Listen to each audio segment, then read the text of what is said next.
Francis spent the day in joyous celebration in one of the most troubled regions of Italy. He started at a small shrine in Pompeii and then moved on to Scampia in the periphery of Naples. This is the epicenter of the Camorra crime syndicate's illicit work. Pope Francis has made a statement about Jesus that has shocked the world. His revelation challenges core Christian beliefs, leaving many to question what they thought they knew. Combined with his recent groundbreaking actions on LGBTQ+ inclusion, women's leadership, and discussions around socialism, this moment stands out as more than just another chapter in papal history. As accusations of heresy grow louder, it's evident that Pope Francis's words signal a pivotal moment. Could this be the event that reshapes the Church forever? Let's explore. Radical church reforms. Pope Francis's leadership has brought about unprecedented reforms in the Catholic Church. From the moment he was elected in 2013, it was clear that his approach would be unlike any of his predecessors. Focused on inclusion, humility, and addressing global challenges, Pope Francis has reshaped how the Church engages with the modern world. Recently, his provocative remarks about Jesus have sparked global debate, leaving many to question if his words could redefine long-held beliefs about the crucifixion. A symbolic name, from the outset, Pope Francis made his priorities clear by adopting the name Francis, honoring Saint Francis of Assisi. Known for his dedication to the poor, his renunciation of wealth, and his care for nature, Saint Francis represented the values Pope Francis intended to champion. This choice signaled a commitment to social justice, environmental stewardship, and solidarity with the marginalized. Humility in action. The Catholic Church has long been seen as an institution steeped in grandeur and tradition.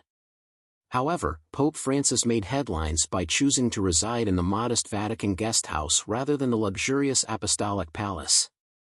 This decision embodied his vision of a church rooted in humility and service to the vulnerable, rather than one defined by opulence and power. Bridging tradition and modernity. One of the most defining aspects of Pope Francis's leadership has been his determination to address the pressing issues of today, including climate change, poverty, and migration. His 2015 encyclical, Laudato Si', marked a groundbreaking moment for the Church, framing environmental destruction as a moral crisis. By linking climate change to its impact on the poor, Francis emphasized that caring for the planet is a spiritual responsibility, a stark departure from traditional religious priorities. Pope Francis has also been a vocal critic of global economic systems that exacerbate inequality. He has called for a rethinking of capitalism, urging a focus on human dignity over profit. His public advocacy for migrants and refugees, including visits to camps and direct appeals to wealthier nations, underscores his belief in the Church's role in addressing global injustice.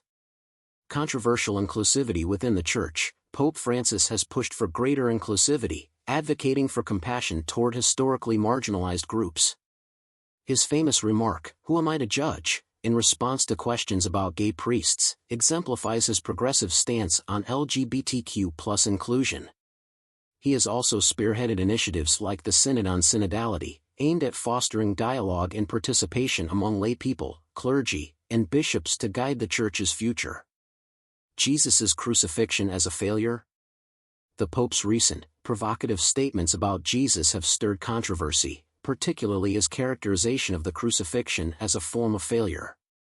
This perspective challenges traditional interpretations of one of Christianity's central events, prompting heated debate within the global Catholic community. While some view his words as a profound theological reflection on Christ's humanity, others see them as a break from orthodox teachings. The struggle between tradition and reform. Throughout his papacy, Pope Francis has faced criticism from conservative factions within the Church, who argue that his focus on issues like climate change and immigration detracts from the Church's spiritual mission of saving souls. Yet, Francis remains resolute, asserting that the Church cannot ignore the suffering of the poor or the destruction of the planet. This ongoing tension between tradition and reform lies at the heart of his leadership, raising critical questions. Can the Catholic Church evolve to address modern challenges while staying true to its core beliefs? And could Pope Francis's bold actions and words mark the beginning of a new era for the Church? The crucifixion as a failure. The phrase "ended in failure" is jarring, especially for those steeped in the traditional understanding of Christ's crucifixion as the ultimate victory. To hear a spiritual leader suggest that the defining moment of Christian history, the crucifixion, was, on some level, a failure might feel deeply unsettling. How could an act celebrated as the ultimate expression of divine love and triumph over death be described in such terms? Pope Francis, however, was not speaking of failure in the conventional sense. To grasp his meaning, it's essential to delve into the theological reasoning behind this perspective. He wasn't suggesting that the crucifixion was a defeat of Christ's mission. Instead, he highlighted that, from a purely human standpoint, the crucifixion represented profound suffering, rejection, and abandonment. His remarks emphasized Jesus' humanity, reminding us that Christ endured the depths of pain, loss, and despair. Francis's statement underscores that the crucifixion was not about immediate glory or worldly triumph. Jesus did not seek power or control, he willingly embraced vulnerability and the consequences of his actions, uniting himself with humanity's suffering. In this sense, the failure of the cross is not a literal defeat but a testament to Jesus' radical humility and boundless love, even in the face of apparent loss. A deeper meaning of suffering. The Pope's remarks align with his broader teachings about redemption and human weakness. For Francis, failure and suffering are not to be avoided but embraced as opportunities for spiritual growth. His interpretation of the crucifixion reframes it as a journey through vulnerability and apparent failure, ultimately leading to redemption. By emphasizing Jesus' humanity in suffering, Francis offers a perspective that challenges the traditional portrayal of the crucifixion as purely triumphant, instead presenting it as a profound expression of sacrificial love. The backlash. Predictably, this interpretation has sparked controversy. Traditional theologians and Catholics argue that the crucifixion and resurrection are inseparable, two sides of the same coin representing victory over sin and death. They worry that framing the crucifixion as a failure might overshadow the central role of the resurrection. Critics point to the Apostle Paul's declaration in 1 Corinthians 15 verse 14, "If Christ has not been raised, then our preaching is in vain, and your faith is in vain." For them, any suggestion of failure risks diminishing the triumph central to Christian faith. Francis's defense. Despite the criticism, Pope Francis has stood firm. He has clarified that his comments do not negate the resurrection's significance or diminish the triumph of Christ's sacrifice. Instead, they reflect the paradox of the cross, that true love and redemption often require profound humility and suffering. For Francis, the crucifixion is not just about power and victory, it's about selfless love, the kind that transforms suffering into redemption. A broader challenge. Ultimately, Francis's remarks serve as a broader challenge to society. He asks whether, like Jesus, we can face our failures, both as individuals and as a global community. In the face of crises like climate change, social inequality, and economic injustice, the Pope urges us to confront our failures and embrace the lessons they offer. What if our refusal to acknowledge suffering is what truly leads to our downfall? For Pope Francis, the crucifixion's message is clear: it is not the pain or failure we should fear but our denial of it, as it is only through confronting and embracing these realities that true transformation can occur. The Pope struggles with heresy accusations.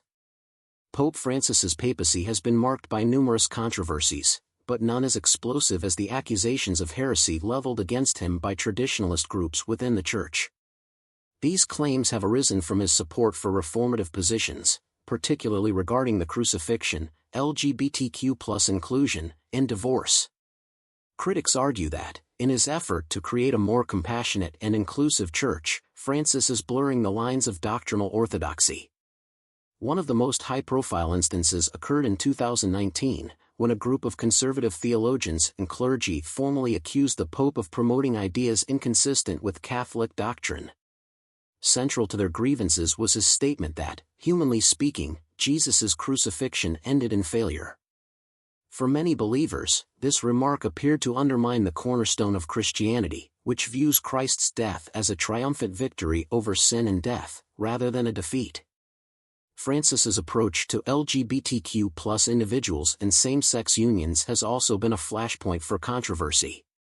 His more inclusive stance, including his famous "Who am I to judge?" remark, has further fueled tensions, with critics accusing him of straying too far from traditional church teachings. What Pope Francis said about Jesus.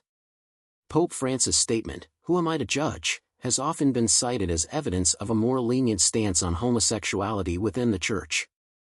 His endorsement of blessings for same-sex couples, under specific conditions, has only added to this perception, with critics arguing it contradicts the Church's long-standing teaching that marriage is a sacred union between a man and a woman. Some accuse the Pope of subtly shifting Church doctrine, eroding tradition in ways that could alter the faith. Divorce has been another contentious issue. In his document Amoris Laetitia, Pope Francis called for a more flexible approach to divorced and remarried Catholics, suggesting that some could receive communion. This statement contradicted centuries of Church doctrine, which maintains that remarriage without an annulment is sinful. The idea of offering communion to these individuals caused an uproar within the Catholic community, with some accusing Francis of undermining the sanctity of marriage. Conservative theologians and clergy have been outspoken in their criticism. In the 2019 Filial Correction, Pope Francis was accused of promoting 7 heretical positions concerning marriage, divorce, and sin. They argued that his emphasis on mercy and inclusion was sowing religious and social discord, blurring moral boundaries. They called on him to clarify his teachings and reaffirm traditional Catholic doctrine. However, Pope Francis has remained resolute, insisting that his focus on mercy and inclusion does not conflict with Church teachings but rather applies them in ways that address the challenges of the modern world. To him, the Church should not be a distant authority imposing rules, but a supportive companion, offering mercy and guidance. In his view, the Church is like a field hospital, providing pastoral care to those in need of healing. As Pope Francis pushes for reforms and new approaches to long-established Church doctrines, the rift between traditionalists and progressives continues to deepen. The future of the Church remains uncertain, with high stakes for both sides. One of the most explosive challenges faced by Pope Francis has been the Church's ongoing crisis of sexual abuse and misconduct by clergy members, which has severely tarnished its reputation. Francis has made addressing this issue a priority, but his efforts have sparked intense debate. From the start of his papacy, Francis acknowledged the severity of the crisis and committed to reform. He focused on transparency and accountability for clergy members, as well as creating mechanisms for victims to seek justice. One of his most significant actions was establishing a special tribunal to investigate bishops accused of covering up misconduct. This move was a major shift, as bishops had historically been insulated from scrutiny. Despite these efforts, critics argue that Francis has not gone far enough. Victims' groups have claimed that while the tribunal system is a step forward, it is slow and lacks real power. Some bishops accused of shielding offenders still hold influential positions, frustrating those calling for stronger accountability. The situation reached a tipping point in 2018 with the scandal involving Cardinal Theodore McCarrick. McCarrick had been accused of misconduct for years but retained his power until his forced resignation in 2018. Although Francis eventually removed him from the priesthood, the delay in action raised questions about the adequacy of the reforms put in place. Another source of frustration has been the perceived insufficient support for survivors. Although Francis has met with victims and apologized for the Church's failings, many believe that the Church has not provided enough in terms of financial assistance, counseling, or reparations. Critics argue that symbolic gestures are not enough and that victims deserve tangible actions that prioritize their well-being over the institution's protection. LGBTQ+ inclusion. Pope Francis's approach to LGBTQ+ inclusion has ignited significant controversy, arguably more than any other issue during his papacy. These discussions have deeply divided the Catholic Church, raising pressing questions about its direction and sparking fierce debates between progressives and traditionalists. The shift began in 2013, when Pope Francis famously remarked, "Who am I to judge?" in response to a question about gay individuals in the Church. This single statement sent ripples through the Catholic community, signaling a marked departure from the tone of previous popes. It suggested a church prioritizing compassion and inclusion over strict adherence to rules. For many LGBTQ+ Catholics, it offered a glimmer of hope after years of feeling alienated by church teachings. One powerful demonstration of Pope Francis's commitment to inclusion came during the Synod on Synodality, where LGBTQ+ Catholics shared their deeply personal stories about faith and exclusion. This global synod, held in Rome, provided a rare platform for LGBTQ+ voices, including participants from regions where such topics remain taboo, such as parts of Africa. Their testimonies highlighted the unique challenges faced in conservative cultures compared to more progressive areas like Europe, reflecting a universal desire for respect and belonging. Pope Francis's openness to these stories reinforced his support for fostering inclusion, despite facing internal resistance from within the Church. In 2021, Pope Francis made history by meeting with 4 transgender women, a groundbreaking gesture underscoring his dedication to welcoming marginalized communities. The meeting offered the women, who had previously felt ostracized by the Church, a sense of healing and recognition. One participant described feeling genuinely seen and accepted, a stark contrast to the hostility they had experienced from some church leaders. This encounter was more than symbolic, it marked a tangible step toward reconciling the Church with its LGBTQ+ members. In January 2024, Pope Francis took an even more radical step by endorsing blessings for same-sex couples under specific circumstances. Although he stopped short of advocating for same-sex marriage, this move represented a significant shift in the Church's stance, which has traditionally viewed such unions as incompatible with its teachings on marriage. For many LGBTQ+ individuals and their allies, this decision was groundbreaking, a step toward greater inclusivity and acknowledgement of their place within the faith community. Women in leadership. Pope Francis's efforts to include more women in leadership roles within the Church have been met with both praise and resistance. Under his leadership, more women have been appointed to high-ranking positions in the Vatican than ever before, challenging the long-standing tradition of male-dominated leadership. This shift is seen as a positive step toward acknowledging women's contributions and enhancing their role in church governance.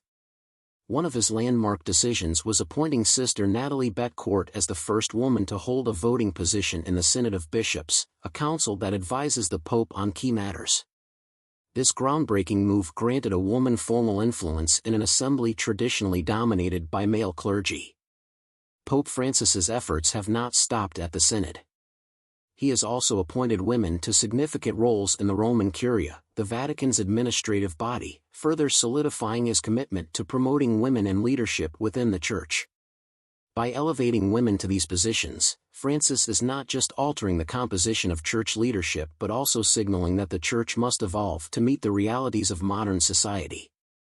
However, the most contentious debate surrounds the possibility of women being appointed as deacons. This role would allow women to assist in liturgical services, preach, and perform certain sacraments. Historically, the role of deacon was held by both men and women in early Christianity, but it has been exclusively reserved for men for the past 1,000 years. Under Pope Francis, the idea of reintroducing women deacons has gained traction, with discussions taking place during the Synod on Synodality. This proposal has sparked strong opposition from conservative factions within the Church, including some bishops and cardinals, who argue that ordaining women as deacons would undermine Church teachings on gender and ministry. For them, such a change could eventually lead to the ordination of women as priests, challenging the tradition that the priesthood is reserved for men. They view this as a threat to the Church's foundational doctrines and the example set by Jesus and his male apostles. While these debates continue to divide the Church, they are crucial for advancing discussions on gender roles and the Church's evolving responsibilities in a changing world. Is Pope Francis pushing socialism? Pope Francis has provoked both admiration and outrage with his outspoken views on economic justice. Since the start of his papacy, he has openly criticized global economic systems that prioritize profit over people, with his critique of capitalism becoming one of the most controversial aspects of his leadership. In Francis's view, economies should serve humanity, not enslave it. The real shock, however, comes from how far he is willing to push this message, which has sparked fierce backlash. A key reason his economic views have caused such an uproar is their connection to liberation theology, a controversial ideology that emerged in Latin America in the mid-20th century. Liberation theology argues that the Church must stand with the oppressed and challenge unjust systems, particularly those that exacerbate the divide between rich and poor. Growing up in Argentina, Pope Francis has been influenced by this approach, though he has distanced himself from its more radical factions. For Francis, his stance isn't just political, it's deeply moral. However, his critics argue that his focus on the poor and economic redistribution borders dangerously on socialism, a label that has only fueled the controversy around his papacy. In 2013, Francis made headlines by calling the unfettered pursuit of money the dung of the devil in his encyclical Evangelii Gaudium. This sharp condemnation served as a warning against the idolization of free markets and unchecked capitalism. He argued that economic systems should be judged by how they treat the most vulnerable, not by how much profit they generate for the wealthy few.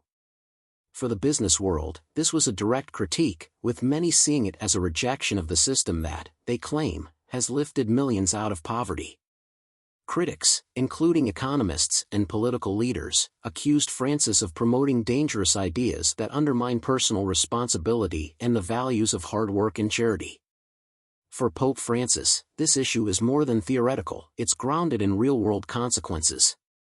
He argues that the global economy treats people as disposable, dehumanizing workers and reducing them to mere tools of production in the pursuit of profit. This throwaway culture sacrifices human dignity for corporate gain, making the issue not just economic but a moral crisis. His calls for government intervention to address economic injustices have led to accusations that he is advocating for socialism.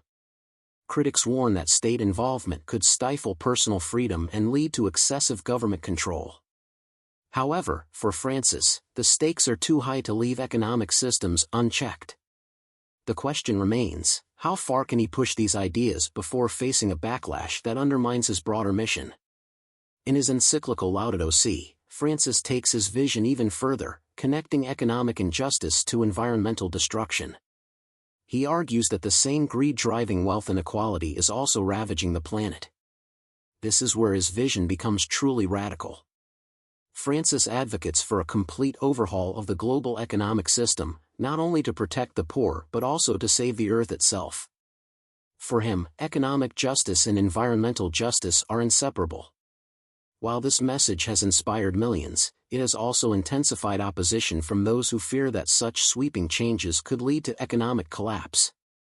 Despite the fierce opposition, Pope Francis remains steadfast in his stance.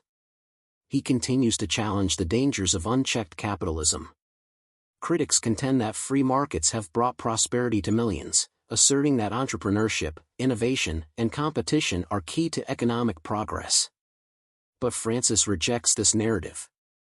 For him, any economic system that leaves people behind is a failure. He's not calling for incremental reforms, he's advocating for a complete moral rethinking of how the world approaches wealth, power, and human dignity. Ultimately, Pope Francis's vision goes beyond economics, it's about creating a world where human dignity takes precedence. Critics argue that this idealistic vision could destroy the very systems that have generated wealth and alleviated poverty. But Pope Francis remains resolute, insisting that economies must serve people, not the other way around.